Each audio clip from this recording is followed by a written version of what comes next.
ગુજરાતમાં આપનું સ્વાગત છે। નિરાધાર બાળકોના આધાર બન્યા શિક્ષક। અમીરગઢ તાલુકાના શિક્ષકે પ્રેરણાદાયક કામ કર્યું। નિરાધાર બાળકોના આધાર બનવું એ ઘણું મોટું કાર્ય કહેવાય। જ્યારે બાળકોને ભણવાની ઈચ્છા હોય અને માતા પિતાની છત્રછાયા ના હોય ત્યારે બાળકોની ઈચ્છા મરી પરવારે છે। તેવામાં એક શિક્ષક નિરાધાર બાળકોના આધાર બની તેઓને ભણતર માટે મદદ કરતા બાળકોના મોઢે હરખ જોવા મળ્યું હતું। આ શિક્ષક મીડિયામાં વાહવાઈ માટે નહીં, અન્ય લોકોને પ્રેરણા પૂરી પાડવા માટે આહવાન કર્યું હતું। માતા પિતાની છત્રછાયા વગર ભણતર અશક્ય હોવાથી તેઓ ઘરકામમાં મદદરૂપ થવા લાગ્યા હતા। જો કે આ બાળકી ભણવામાં હોશિયાર તેમજ વધુ ભણવાની ઈચ્છા દર્શાવતા બંને ભાઈ બહેનને એકસાથે અમીરગઢ સર્વોદય આશ્રમ શાળામાં અભ્યાસ માટે બેસાડતા બંને ભાઈ બહેનના ચહેરા પર ખુશી જોવા મળી હતી। અમીરગઢ તાલુકાના સોનવાડી ગામના નિરાધાર બાળકોને અભ્યાસ સાથે રહેવા અને જમવાની સુવિધા મળી રહેતા તેમજ જ્યાં સુધી ભણવું હોય ત્યાં સુધીનો ખર્ચ અમીરગઢ CRC મનોજભાઈ પ્રજાપતિ દ્વારા ઉપાડવામાં આવ્યો હતો। જમવાનું ભણવાનું બધું મસ્ત છે અને કેટલું સરસ કેમ્પસ છે।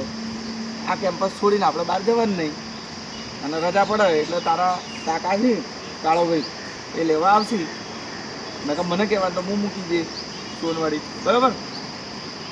સાહેબને કહી દેવાનું એટલે સાહેબ મને ફોન કરશે। તમારી જોડે ફોન નહીં હોતો સુવિધા પણ હું પૂરી કરું અને મેં કીધું તારે ભણવું છે બેટા, તો બેને બેબીએ મને હકારમાં વાત કરી કે હા મારી ભણવાની ઈચ્છા છે।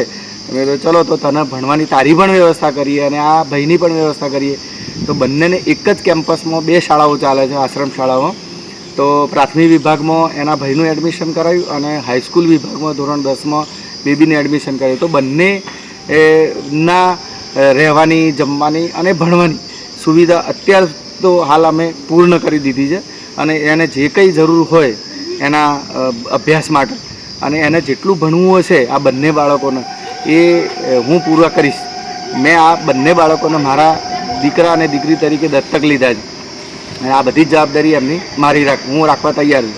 અને આજે જ્યારથી એમને મેં કોન્ટેક્ટમાં આવ્યો છું ત્યારથી એમનો સતત સંપર્કમાં છું અને એમનું એડમિશન મેં કરાવી દીધું છે અને અત્યારે હાલ આપણે જે ઊભા છે એ આ શાળાનું કેમ્પસમાં હાલ અત્યારે હાજર છે અને આ બંને બાળકો અત્યારે અહીંયા રહેવા આવી ગયા છે।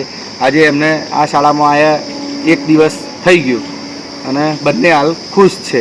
બેબી પણ અત્યારે આપણી જોડે જ છે, તો બેબી પણ એને પણ રાજી છે કે મારે ભણવાની ઈચ્છા હતી અને મને જે તમે મોકો આપ્યો સાહેબ એટલે તમારો ખૂબ ખૂબ આભાર એવું મને બેબી કહે છે।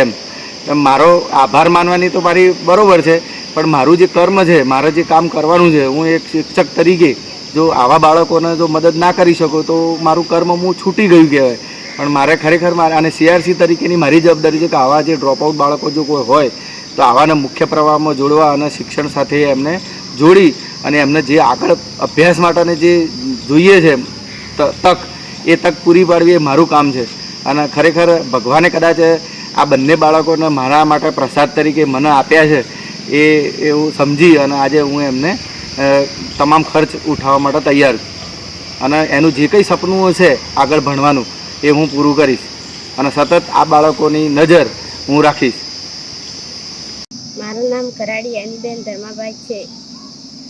હું અહીંયા આવી એડમિશન માટે મારા ભાઈને એટલે મને CRC સાહેબ મનોજભાઈ મળ્યા। પછી કીધું કયા ધોરણમાં એડમિશન લેવાનું છે? મેં કીધું 7મામાં। મને કીધું સાહેબે તું કયા ધોરણમાં ભણે છે? મેં કીધું 9મું પાસ। પછી મારે મમ્મી પપ્પા ન હતા એટલે સાહેબે મને મદદ કરી હતી। મારે ડૉક્ટર બનવાનું સપનું છે એટલે સાહેબ પૂરું કરશે। तो व्हाट्सएप, ट्विटर, फेसबुक, इंस्टा जहाँ भी आपका अकाउंट है इसे शेयर बटन के द्वारा वहाँ पर शेयर करें।